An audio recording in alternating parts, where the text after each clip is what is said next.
In the glittering world of Manhattan's elite, where love is a currency and secrets are the deadliest assets, a billionaire's pregnant wife is brutally cast out onto the street from their lavish penthouse.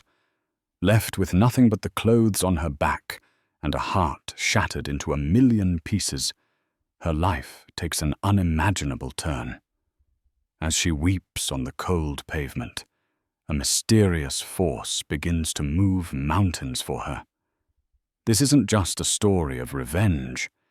It's a tale of an astonishing secret, a hidden benefactor with a shocking agenda, and the ultimate power play that saw an entire New York City skyscraper bought just for her.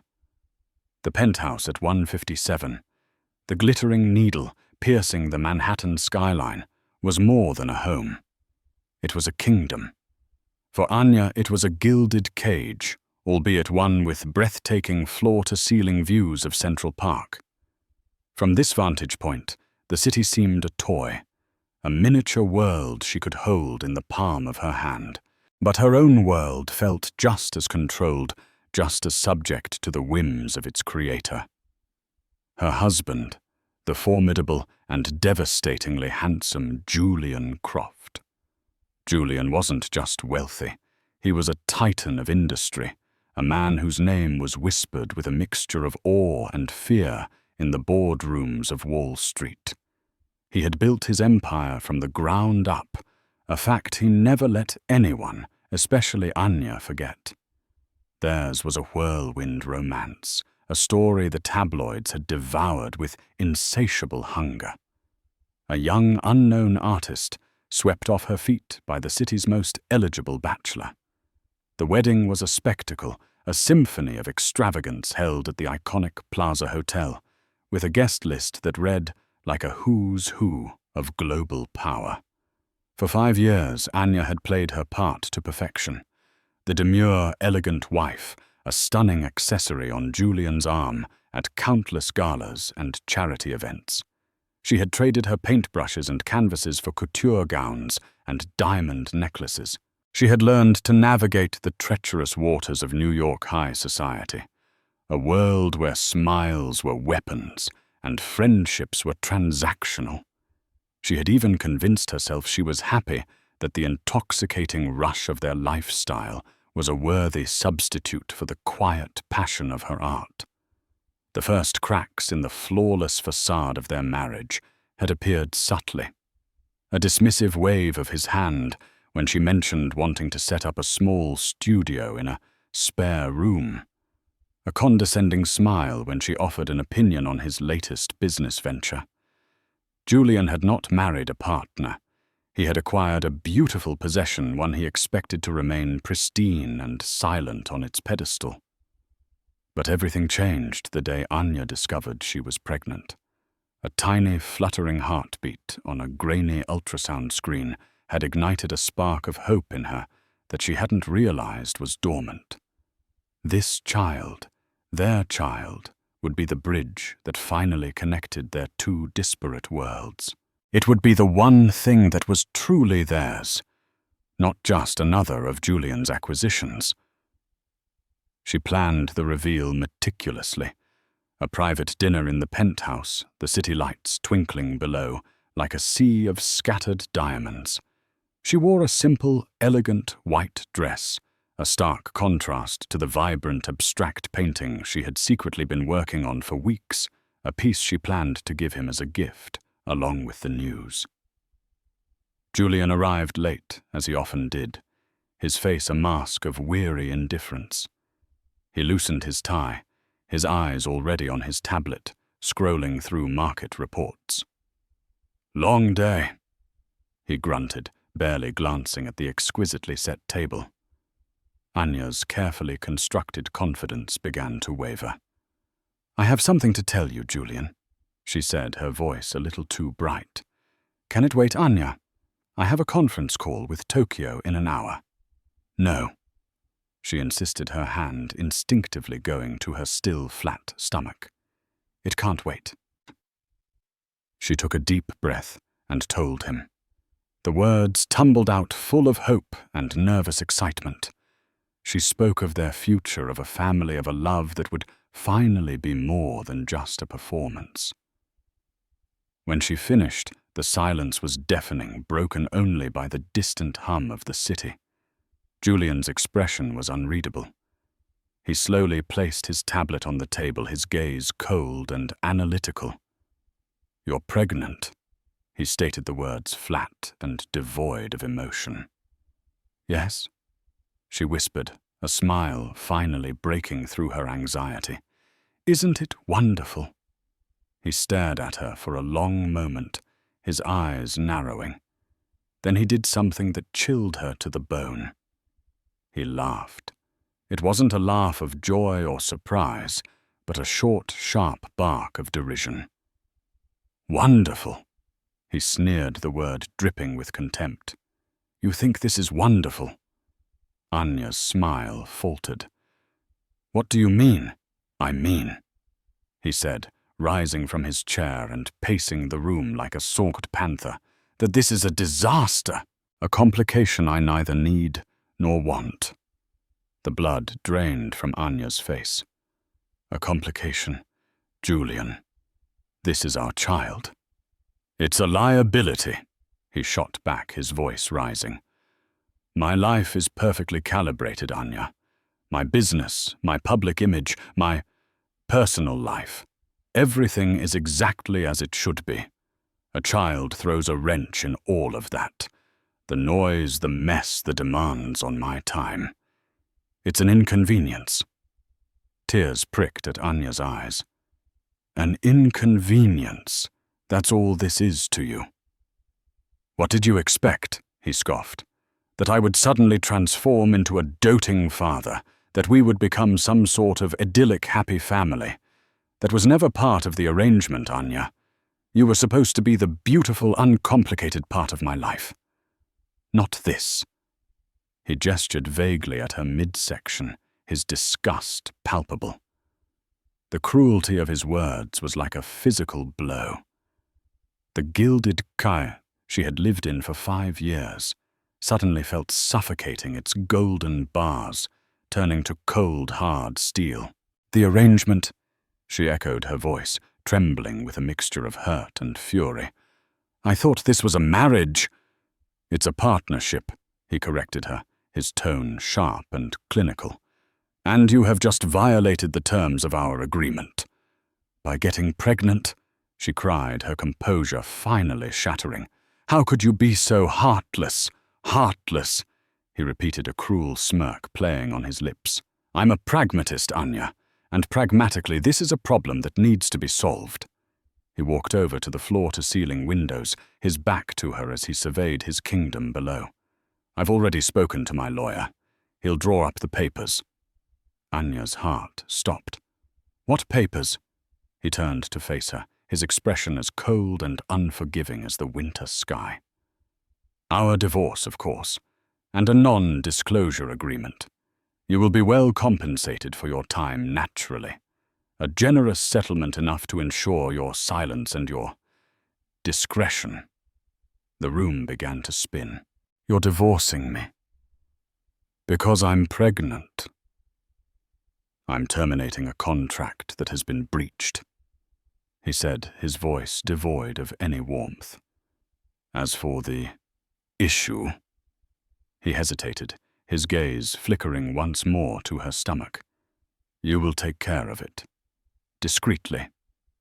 The implication hit her with the force of a tidal wave. "Take care of it," she whispered the words catching in her throat. "You want me to get rid of our baby?" "It's not a baby, Anya," he said, his voice dangerously low. "It's a fetus, a collection of cells that threatens to derail my life. You will terminate the pregnancy. It's the only logical solution." Anya stared at him, at this man she had once thought she loved, and saw a stranger, a monster cloaked in a bespoke suit. The love she had harbored for him, the hope she had held on to so desperately withered and died in that instant, replaced by a cold, hard knot of revulsion. "No," she said, her voice shaking but firm. I won't. Julian's eyes flashed with anger. Don't be a fool, Anya. You have no idea what you're up against. I don't care, she said, a newfound strength surging through her veins. I will not murder my child for your convenience. For a moment she thought he might strike her. He took a step towards her, his face contorted in a mask of rage. But then he seemed to collect himself, a chillingly calm expression settling over his features. Very well, he said, his voice deceptively soft. You've made your choice. Now you can live with the consequences. He walked to the grand marble-clad entrance of the penthouse and gestured to the two imposing security guards who were always stationed there. Pack a bag for Mrs. Croft, he commanded, his voice ringing with absolute authority. One bag, she's leaving. The guardsmen who had always treated her with deference and respect now looked at her with a mixture of pity and professional detachment. One of them, a burly man named Frank, moved towards their bedroom. Anya was in a state of shock, her mind struggling to process the rapid-fire succession of events. Julian, you can't do this, she pleaded, her voice cracking. This is my home. It was never your home, Anya, he said, his voice as sharp as glass. It's my property, and you are no longer welcome here. He pulled out his phone and began to type, his attention already elsewhere. You have 5 minutes. Frank returned with a single small suitcase, one she had used for a weekend trip years ago. He had thrown in a random assortment of her belongings. A few dresses, a pair of shoes, some toiletries. It was a pathetic collection, a stark representation of how little she truly owned in this life of extravagant illusion. Julian, please, she begged, tears streaming down her face. Don't do this. Think about our baby. He didn't even look up from his phone.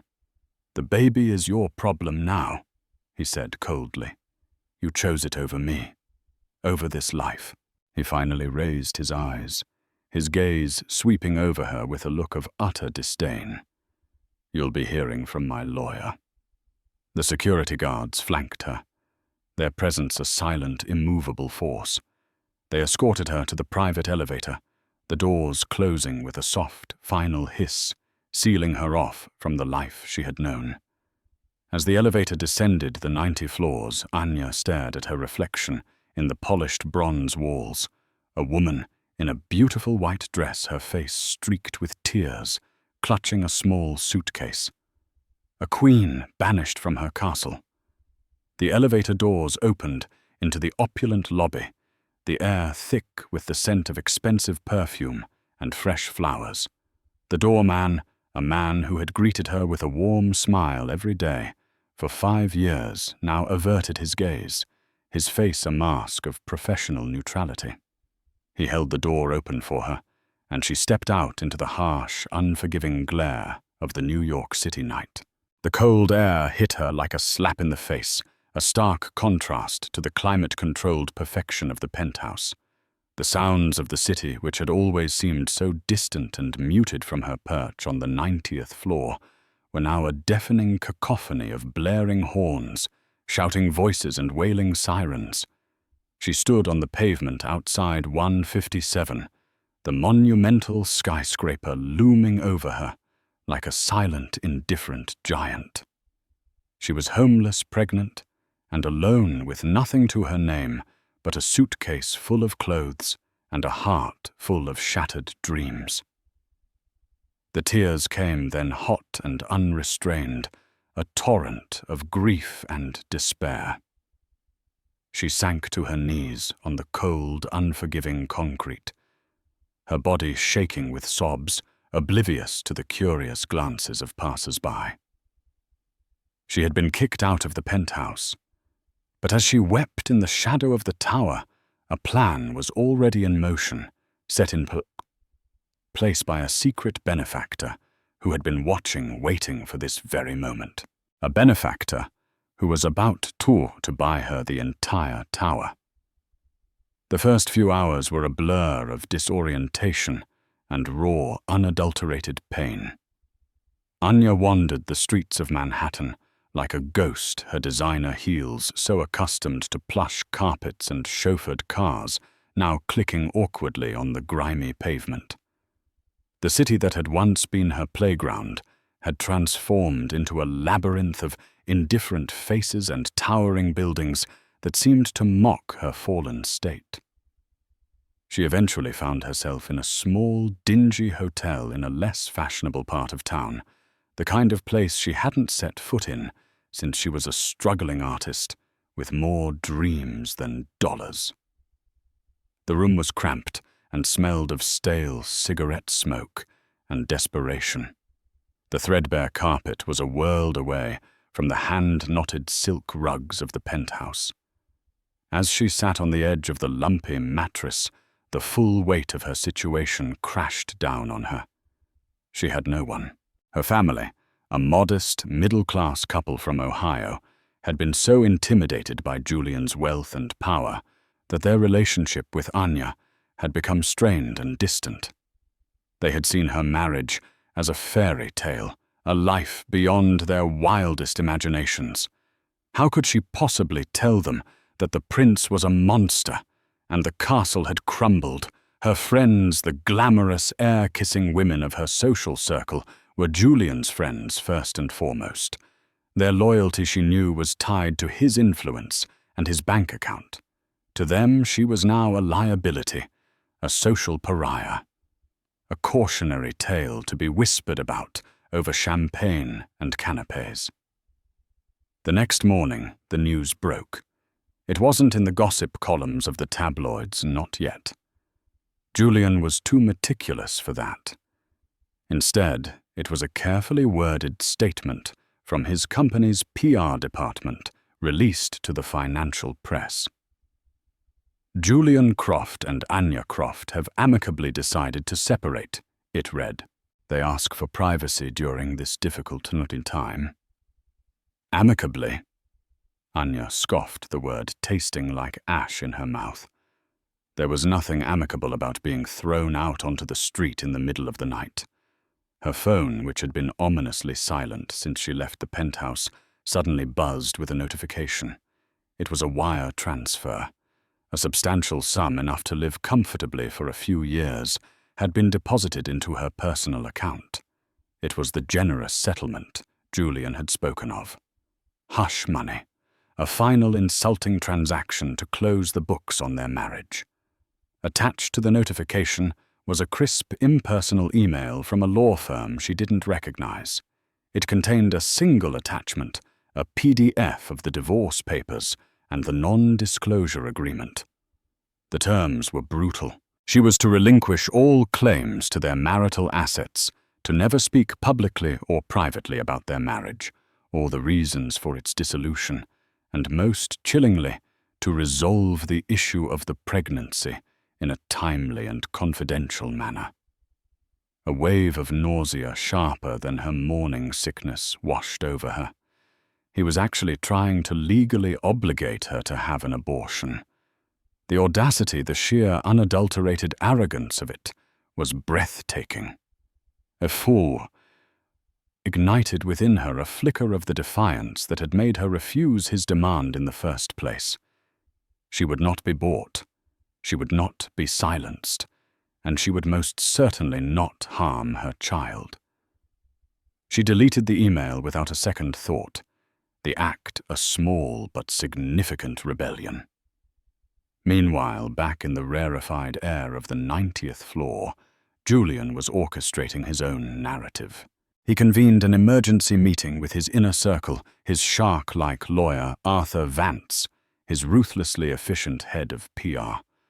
A woman named Diana, who could spin straw into gold, and his younger brother Marcus, a man who lived in Julian's shadow, his life a testament to wasted potential and hedonistic pursuits. "She's out," Julian announced, his voice clipped and devoid of emotion. "The settlement has been sent, the papers are with her. It's done." Arthur Vance, a man whose face seemed permanently etched in a disapproving scowl, steepled his fingers. "And the other?" matter. The pregnancy. She's refusing. Julian admitted, a flicker of annoyance crossing his features. She's being sentimental, emotional. Emotional is dangerous. Diana interjected, her sharp eyes scanning her tablet. It's unpredictable. What's our angle? We stick to the amicable separation story, Julian instructed. We leak a few carefully selected tidbits to our contacts at the post. Irreconcilable differences. They grew apart the pressures of my work. The usual clichés. We paint her as a tragic figure, not a victim. Someone who simply couldn't handle the demands of my world. Marcus, who had been lounging on a plush sofa, swirling a glass of amber liquid, let out a low whistle. Cold, bro. Even for you. Threw her out because she's pregnant. That's a new low. Julian's gaze snapped to his brother, his eyes like chips of ice. Stay out of this, Marcus. You have no idea what's at stake. I know you're a bastard, Marcus retorted, taking a defiant sip of his drink. She was a good woman, Julian. The only decent person you've had in your life in years. She was a distraction.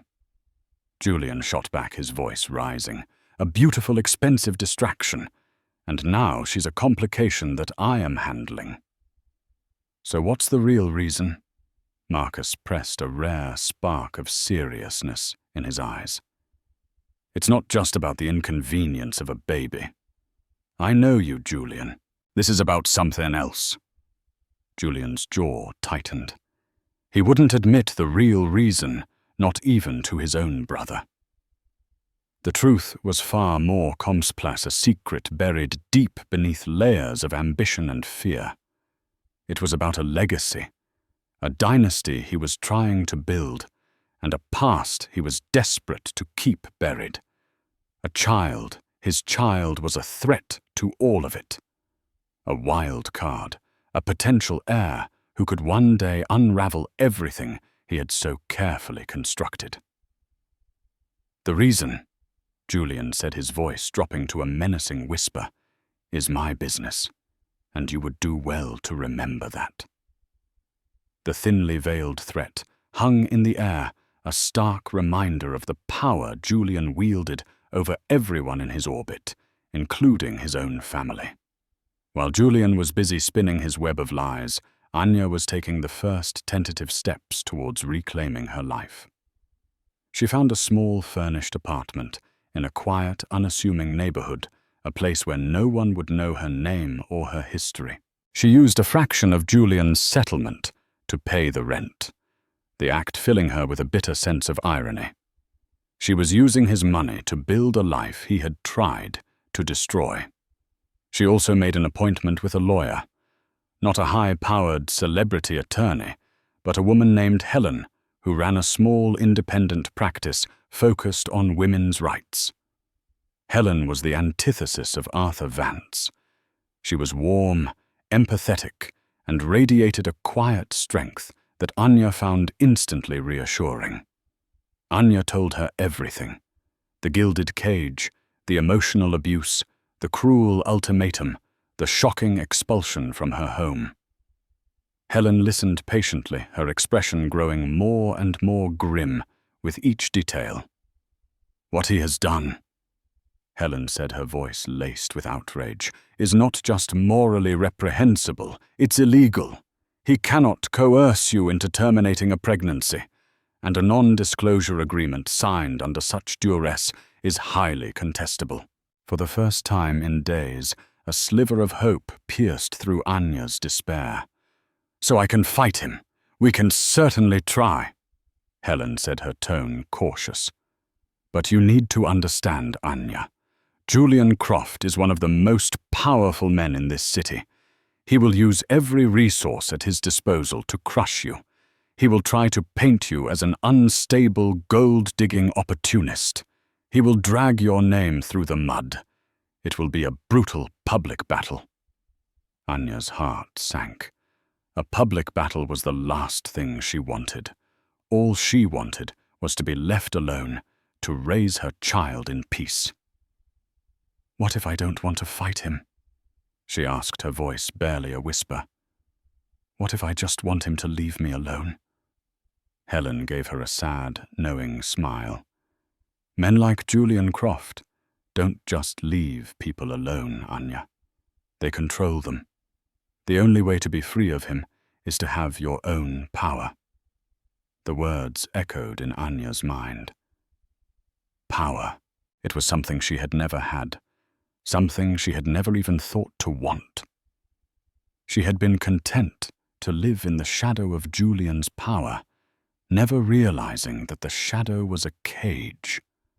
As she left Helen's office, a sense of weary resignation settled over her. The fight seemed too daunting, the odds too insurmountable. She walked through the unfamiliar streets of her new neighborhood, her hand resting on her belly, a silent promise to the life growing inside her. She would protect this child, even if it meant living a life in the shadows, constantly looking over her shoulder. That evening, as she was unpacking the few belongings, she had her phone rang. It was an unknown number. Hesitantly, she answered. "Anya Croft," a man's voice asked. It was a voice she didn't recognize, smooth and professional, with an undercurrent of something she couldn't quite place. "Yes," she answered cautiously. "Who is this?" "My name is Benjamin Carter," the man said. "I am a representative for a private benefactor who has taken an interest in your situation." Anya's blood ran cold. Was this another of Julian's tricks? Another lawyer? Another threat? "I don't know what you're talking about," she said, her voice sharp with suspicion. "Please, Mrs. Croft," the man said, his tone calm and reassuring. "This is not what you think. My client is an admirer of yours, a supporter, and they are aware of the injustice that has been done to you." Anya was speechless. An admirer. A supporter. It made no sense.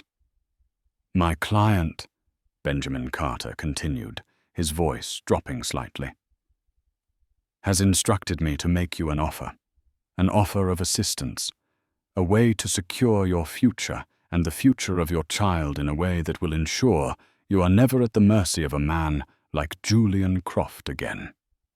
Anya's mind raced, trying to process the bizarre turn of events. "What kind of offer?" "My client is a person of considerable means," Carter explained, "and they believe in righting wrongs. They have been following your husband's career for some time, and they are displeased with his methods. They see in you an opportunity to restore a certain balance." "I don't understand," Anya said, her confusion mounting. "What do you want from me?" "We want nothing from you, Mrs. Croft," Carter said smoothly. "We want to give you something. A weapon, a shield, a home." He paused, letting the words hang in the air. "My client is in the process of acquiring the entire 157 tower, and they would like to gift you the Penthouse, your former home, along with a controlling interest in the building's ownership." Anya dropped the phone.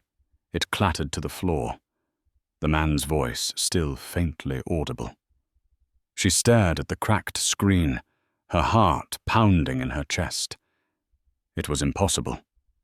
A prank, a cruel, elaborate hoax designed to break her spirit completely. But as she stood there in her small, anonymous apartment, a tiny, insane flicker of hope ignited within her. What if it wasn't a hoax? What if there was someone out there, a secret benefactor, a guardian angel with an appetite for vengeance and a flair for the dramatic? The idea was so outlandish, so utterly unbelievable, that it was almost perfect.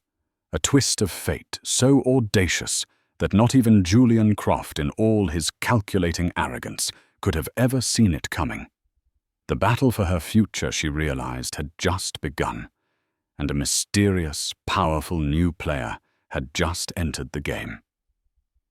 The days that followed the mysterious phone call from Benjamin Carter were a strange mix of hope and disbelief.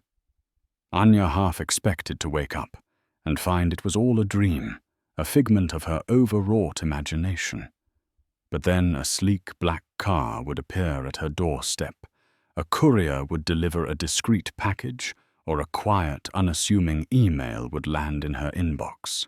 The secret benefactor, whoever they were, was very real, and their influence was both subtle and profound. The first tangible proof came in the form of a new secure phone delivered by a tight-lipped courier. It came with a single pre-programmed number, Benjamin Carter's. He became her sole point of contact with this invisible force, a calm, reassuring voice in the whirlwind of her life.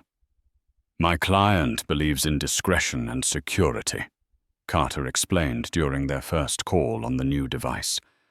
"Julian Croft is a man who deals in information. We must ensure he has none about our activities." Carter also arranged for Anya to move. The small apartment, while a refuge, was not secure. The benefactor had acquired a spacious, elegant brownstone in a historic, tree-lined neighborhood in Brooklyn, a world away from the cold, modern glass of Midtown Manhattan. The property was registered to a shell corporation, making it untraceable to Julian. "Consider it your safe house," Carter told her, "a place to rest, to plan, and to prepare." Prepare for what, Anya wondered. The benefactor's plans remained shrouded in mystery. All Carter would say was that his client had a long-term strategy to address the imbalance of power between Anya and Julian. The benefactor's most significant move, however, was in the legal arena. Carter introduced Anya via video conference to a new legal team. This wasn't a small one-woman operation like Helen's. This was a team of legal titans, the kind of lawyers who made men like Arthur Vance tremble. They were sharp, ruthless, and most importantly, they were now hers. "We've reviewed the documents Julian's lawyers sent you," said the lead attorney, a formidable woman named Evelyn Reed. "The NDA is a joke. We'll have it thrown out. The divorce proceedings will be handled on our terms, not his." But it was their strategy regarding the penthouse that truly stunned Anya. "The offer from my client stands," Carter confirmed. "They are in the final stages of a leveraged buyout of the entire portfolio of properties that includes 157. It's a complex off-market transaction that has been in the works for some time. Your, situation has simply accelerated the timeline." "Why?" Anya asked the question that had been burning in her mind. "Why are they doing this for me? I don't even know who they are." "My client," Carter said, his voice carefully neutral, "has a deep-seated belief in justice, and they have a personal interest in seeing Julian Croft held accountable for his actions. Let's just say your husband has made some powerful enemies." The idea was both terrifying and exhilarating. To be the beneficiary of such a powerful personal vendetta was a heavy burden, but it was also a shield, a weapon of unimaginable power. While Anya was being ensconced in her new life, Julian was growing increasingly agitated. His perfectly calibrated world was beginning to tilt on its axis. He had expected Anya to be broken, to be desperate. He had expected her to take the money sign, the papers, and disappear. But she hadn't. Instead, a wall of silence had gone up. The process server he had sent to her last known address, the dingy hotel, had been told she had checked out with no forwarding address. His private investigators, the best in the business, had hit a brick wall. It was as if she had vanished into thin air. Then came the letter from Evelyn Reed's office. It was a masterpiece of legal aggression, a polite but firm declaration of war. It rejected his proposed settlement, informed him that Anya would be contesting the divorce on grounds of extreme cruelty, and most audaciously stated that she intended to seek full ownership of the marital home, the 157 Penthouse. Julian had laughed when he read that part. It was absurd, a desperate, amateurish bluff. But Arthur Vance, his own lawyer, had not been so dismissive. "Evelyn Reed is not an amateur, Julian." Vance had warned, his face pale. "She's a killer. If she's representing your wife, it means someone with very deep pockets is backing her. Someone who wants to hurt you." The news of the leveraged buyout of the 157's parent company sent a shockwave through the real estate world, and a jolt of pure dread through Julian. It was a bold, aggressive move, executed with a speed and precision that spoke of immense financial power. And it was aimed directly at him. He was about to lose control of his own building, his own kingdom. He became obsessed, consumed with finding out who was behind it. He called in favors, leveraged his contacts, but the identity of the buyer was shrouded in a complex web of offshore corporations and impenetrable trusts. It was a ghost, a phantom entity that was systematically dismantling his world. His paranoia began to seep into his professional life. He became short-tempered with his staff, suspicious of his partners. The amicable separation narrative he had so carefully constructed was beginning to crumble. Whispers began to circulate. Why was Julian Croft, the master of the universe, suddenly so embattled? What had really happened with his wife, Marcus? His brother watched Julian's unraveling with a mixture of satisfaction and concern. "You should have just been a decent human being, Julian," he said one evening, finding his brother staring moodily out of the penthouse window, a glass of whiskey in his hand. "You made this bed for yourself. Someone is helping her." Julian snarled his reflection, a distorted mask of fury in the darkened glass. "Someone is pulling the strings, and I'm going to find out who it is." Meanwhile, in the quiet sanctuary of her Brooklyn brownstone, Anya was undergoing a transformation. With the immediate threat of homelessness and poverty removed, she began to heal. The constant fear and anxiety that had plagued her began to recede, replaced by a growing sense of purpose. She started painting again. The Benefactor, through Carter, had arranged for a state-of-the-art studio to be set up in the brownstone, complete with the finest canvases, paints, and brushes. For the first time in years, she felt the familiar, intoxicating rush of creative energy. Her art, once a source of quiet rebellion, was now becoming a declaration of strength. Her paintings were no longer the soft, abstract landscapes of her past. They were bold, raw, and full of emotion. She painted the gilded cage of the penthouse, the cold, unforgiving face of her husband, the terror of that first night alone. But she also painted the burgeoning life within her, the unexpected kindness of strangers, the nascent hope for a future she could call her own. She also began to educate herself. The legal team provided her with files, documents, and reports. She learned about Julian's business dealings, his vulnerabilities, the hidden cracks in his empire. She discovered that his success was built on a foundation of ruthless takeovers, broken promises, and ruined lives. He had left a trail of enemies in his wake, any one of whom could be her secret benefactor. The pregnancy was progressing, and with each passing week, her connection to the child grew stronger. This baby, once the source of her downfall, was now her greatest motivation. She was no longer just fighting for herself. She was fighting for her child's future, for their right to a life free from the shadow of their father. One day, Benjamin Carter arrived at the brownstone in person.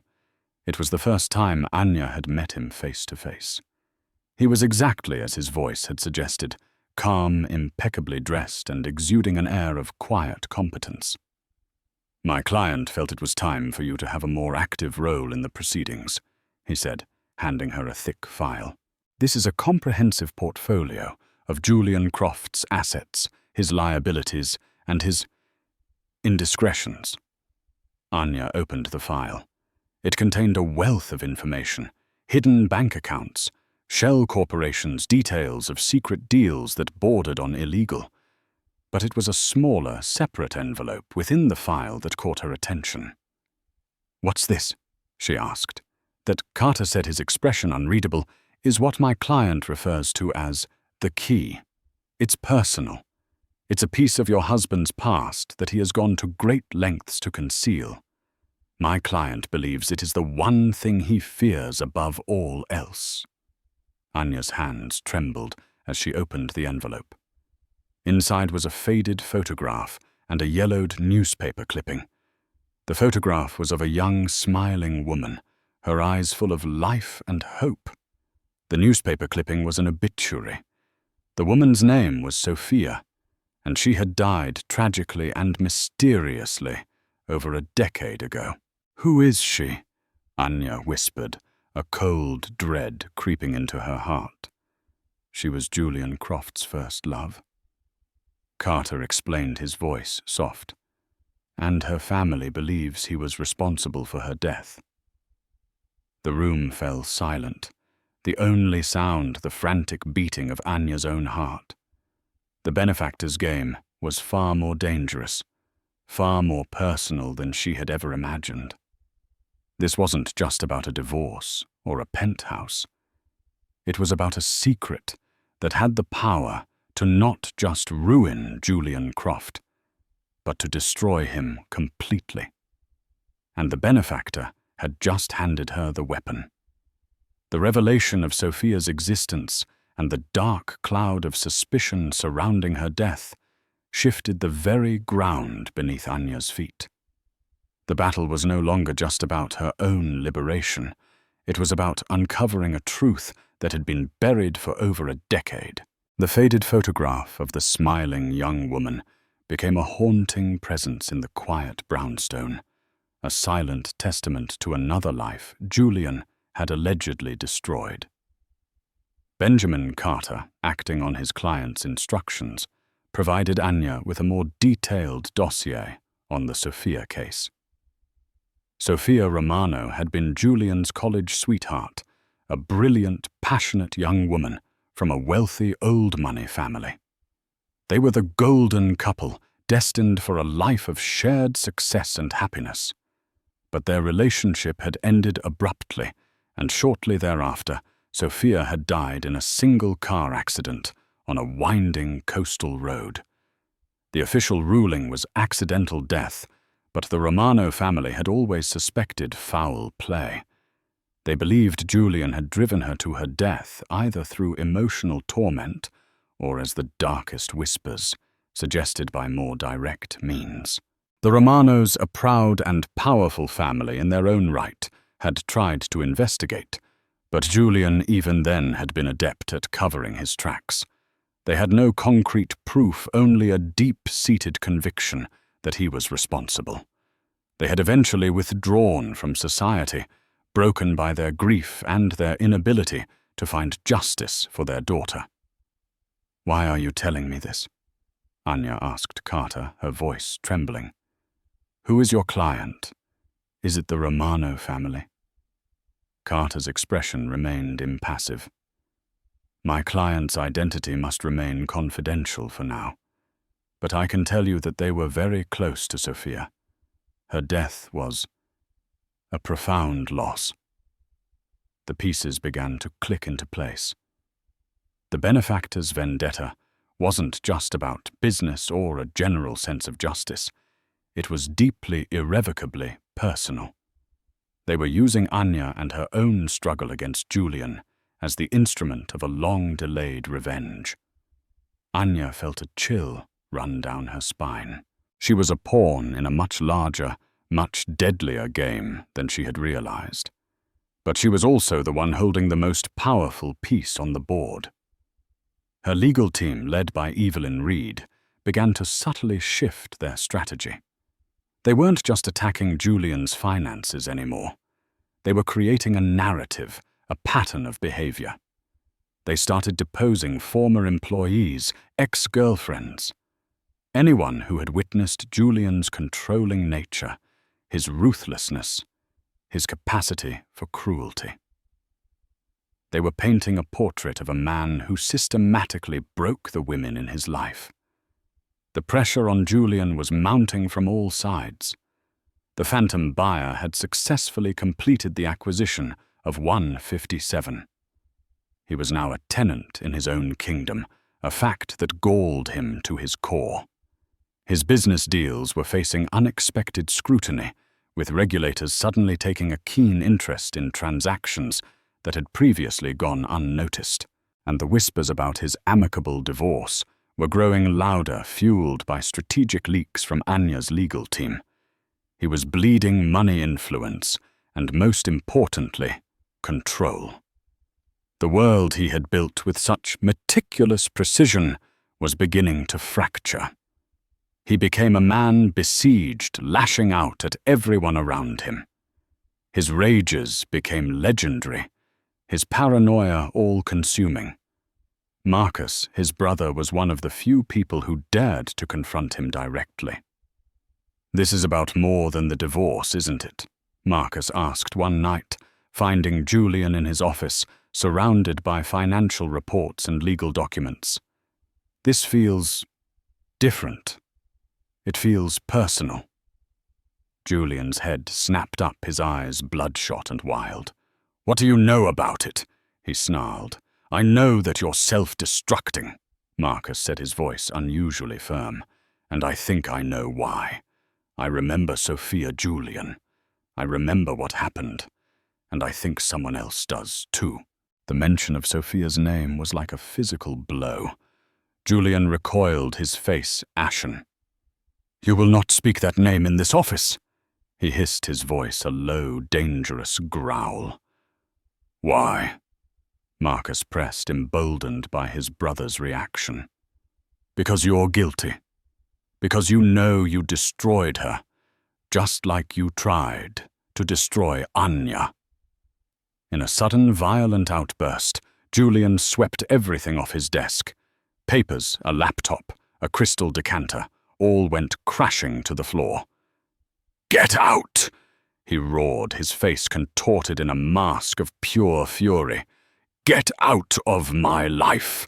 Marcus left shaken, but more certain than ever that the key to his brother's downfall lay in the past. While Julian was spiraling, Anya was finding her strength. The pregnancy was now visible, a gentle curve that she touched with a mixture of love and fierce protectiveness. She had chosen a name for her unborn child, a son whom she would call Leo. It meant lion, a symbol of the courage she was trying to embody. She continued to paint her work, becoming a visual diary of her journey.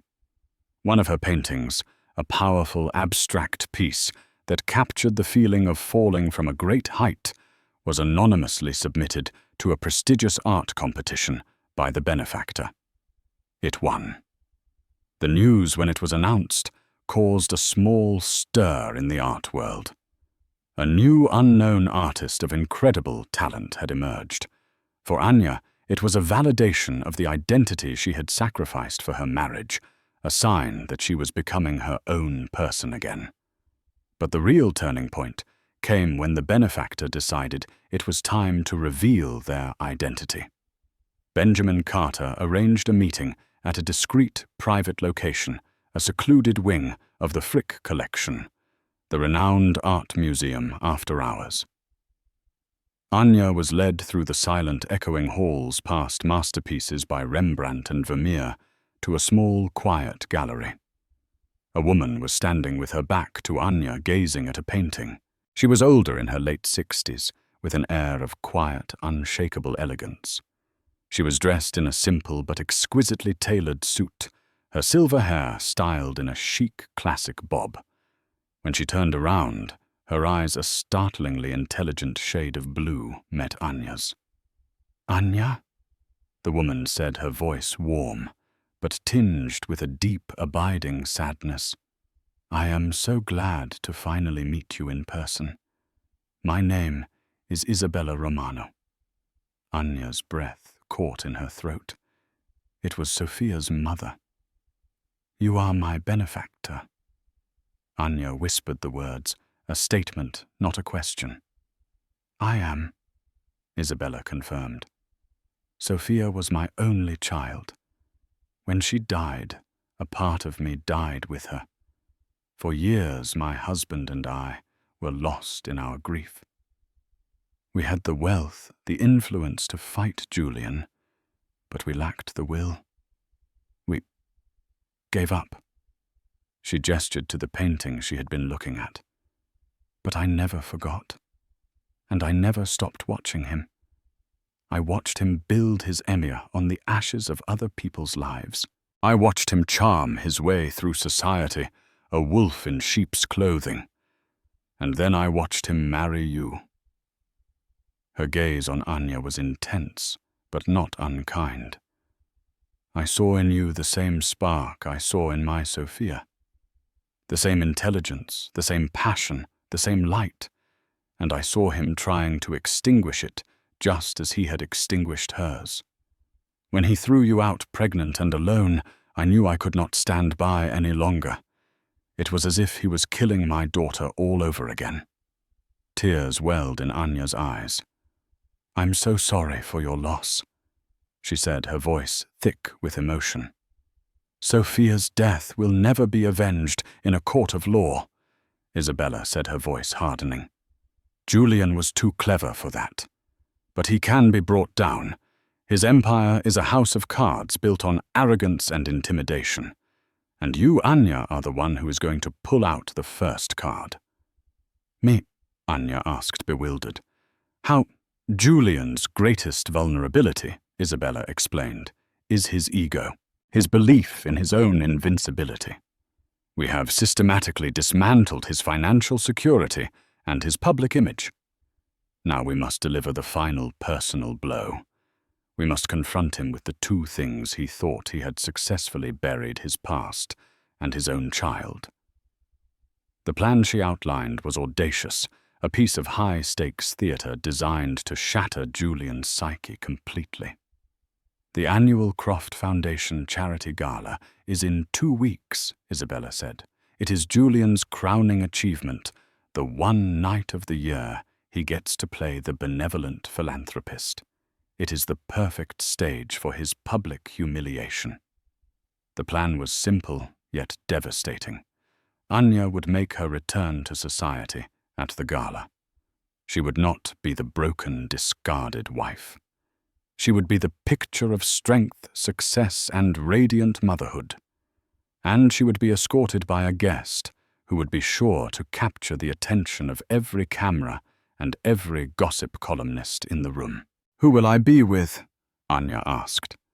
Isabella smiled, a flicker of grim satisfaction in her eyes. "With my husband," she said. "The world has not seen Alessandro Romano in public in over a decade. His presence at your side will be a declaration of war that every person in that room will understand." And there was one more piece to the plan, one final devastating twist. "We have also acquired something else of Julian's," Isabella said, her voice dropping. "A small private biotech company he invested in years ago, one he has kept off the books. It specializes in genetic research and paternity testing." She paused, letting the implications sink in. "We have arranged for a court order demanding a paternity test for your unborn child. The results will be delivered by legal courier to Julian on the night of the gala." Anya's mind reeled. It was a masterstroke of psychological warfare. To confront him with his past, his present, and his future all at once in the most public of settings. "He will be cornered," Isabella said, her voice as cold as steel. "He will be exposed, and he will have nowhere left to run." As Anya left the museum, the weight of what she was about to do settled upon her. She was no longer just a victim seeking justice. She was an avenger, a key player in a decade-old tragedy. She thought of Sophia, the vibrant young woman in the photograph, and of Leo, the lion-hearted son growing within her. She was fighting for both of them now. The final act was about to begin, and the stage was set for a confrontation that would bring the House of Croft crashing down once and for all. The night of the Croft Foundation Charity Gala was Julian's annual coronation, a glittering spectacle held in the grand ballroom of the New York Public Library. He stood at its center, playing the part of the benevolent king. But beneath the bespoke tuxedo, he was a man on the verge of collapse. The world he had built with brutal precision was fracturing, attacked by a phantom enemy who seemed to anticipate his every move. His unraveling had accelerated that morning. A court order for a paternity test had been served, a legal dagger aimed at the heart of his deepest, most guarded secret. A rare genetic disorder that ran in his family, a condition he knew he was a carrier for. The child he had rejected wasn't just an inconvenience. It was a potential time bomb that could expose the one vulnerability he lived in mortal fear of. A sudden collective gasp silenced the ballroom's cheerful hum. The crowd, a sea of couture and diamonds, turned as one towards the grand staircase. Julian's blood ran cold. It was Anya. She stood at the top of the stairs, not as a victim, but as a vision of breathtaking power. She was radiant in an emerald green gown that proudly displayed her pregnancy, her eyes locking with his across the room, holding not fear, but a cold, unwavering resolve.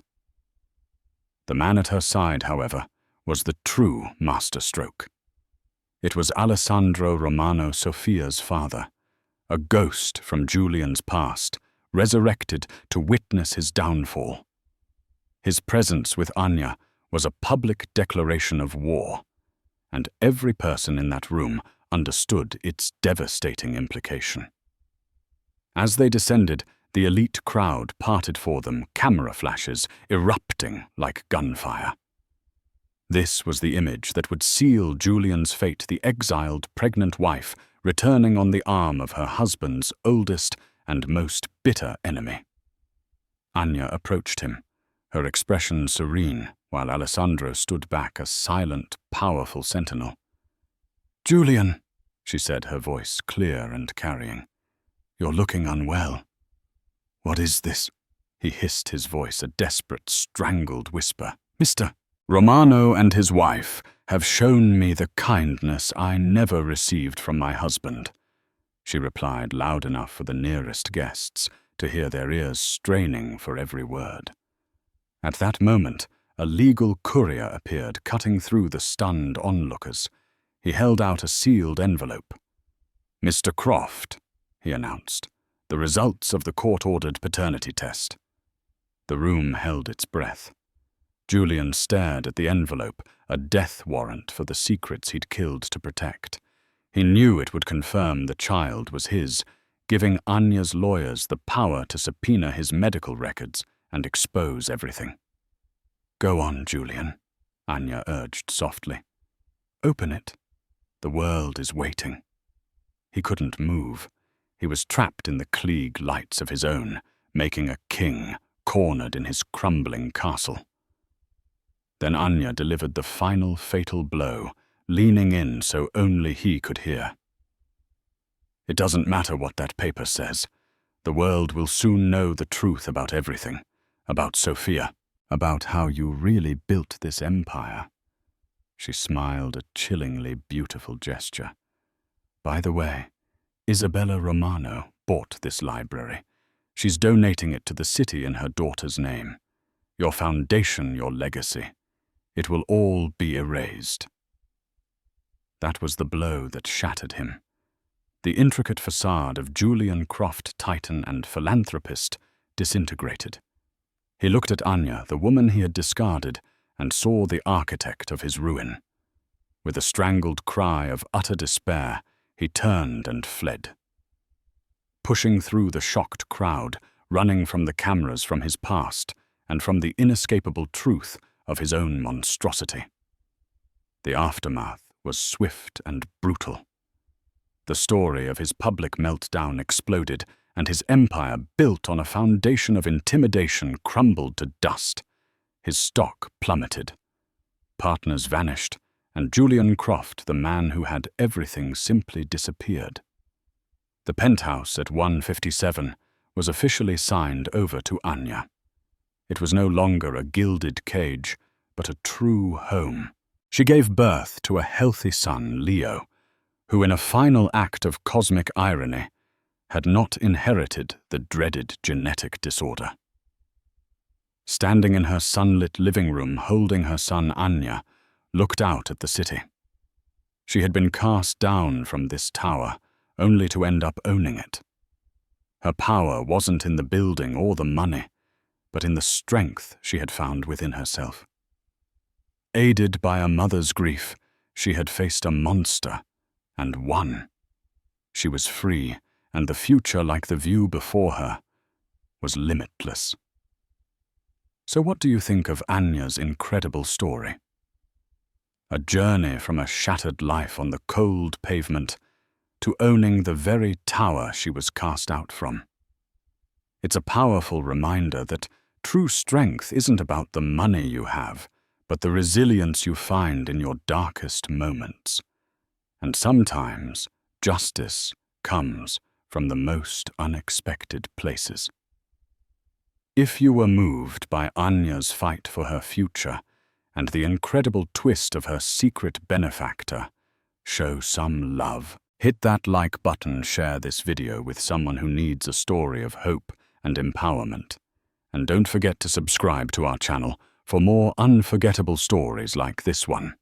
Let us know in the comments what you think Julian's fate should be. We read every single one. Thanks for watching, and we'll see you in the next video.